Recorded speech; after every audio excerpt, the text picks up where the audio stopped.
Hi, this is Dinesh Gangasani. Welcome to my channel. Think about this.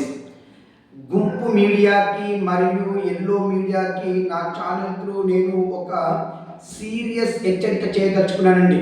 అరే బాబు, మీరు ఇక్కడ తెలంగాణలో తెలంగాణ సొమ్ముతో బతుకుతున్నారు. ఇక్కడ మీకు తెలంగాణ ప్రయోజనాలు పట్టవన్న విషయము మేము 2001 నుండి గమనిస్తూ ఉన్నాము. అయినప్పటికీ బతకడానికి వచ్చి ఏదో బతుకుతున్నారు కదా, ఎందుకని చెప్పేసి ఊరుకుంటున్నా కొద్దీ తెలంగాణ ప్రయోజనాలను దెబ్బతీసేలా మీరు చేస్తున్నటువంటి కుట్రలు కుతంత్రాలు ఏవైతే ఉన్నాయో ప్రతిదీ తెలంగాణ వాదులు గమనిస్తున్నారు. తగిన సమయం వచ్చినప్పుడు మీకు బుద్ధి చెప్పడం ఖాయం.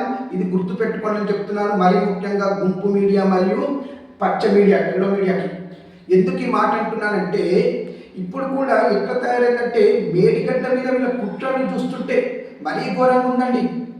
ఈరోజు ఒక పెద్ద పెద్ద ఎడ్డింగ్లో గుంపు మీడియా, ఎల్లో మీడియా, అరే మేడిగడ్డ బరాజ్ అంత డేంజర్లో ఉందని ఎవరు చెప్పింది మీకు అసలు? ఇదైతే సెంట్రల్ సహాయ మంత్రి ఎవడైతే చెప్పిందని చెప్తున్నారు కదా.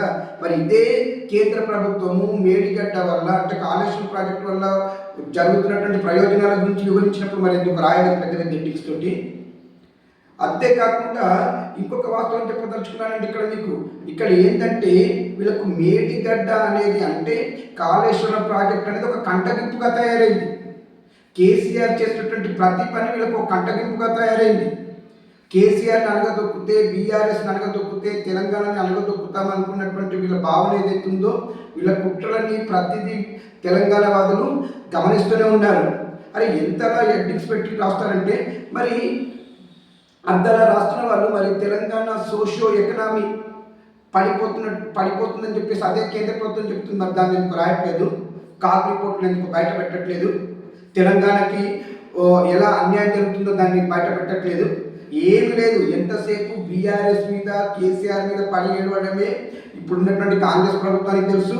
అదేవిధంగా ఆ కాంగ్రెస్కి అడుగుకి మడుగులొత్తుతున్నటువంటి ఈ గుంపు మీడియా, ఎల్లో మీడియా ఇంకా మీరు ఇదే విధానాన్ని కొనసాగిస్తే మాత్రం ఏదో ఒక రోజు మీకు తగిన శాస్తి జరుగుతుందనేది మాత్రం వాస్తవం. దీనిపైన ప్రేక్షకుల మీ అభిప్రాయం నాకు కామెంట్ రూపంలో తెలియజేయండి. ఇటు దినేష్ గంగసాని.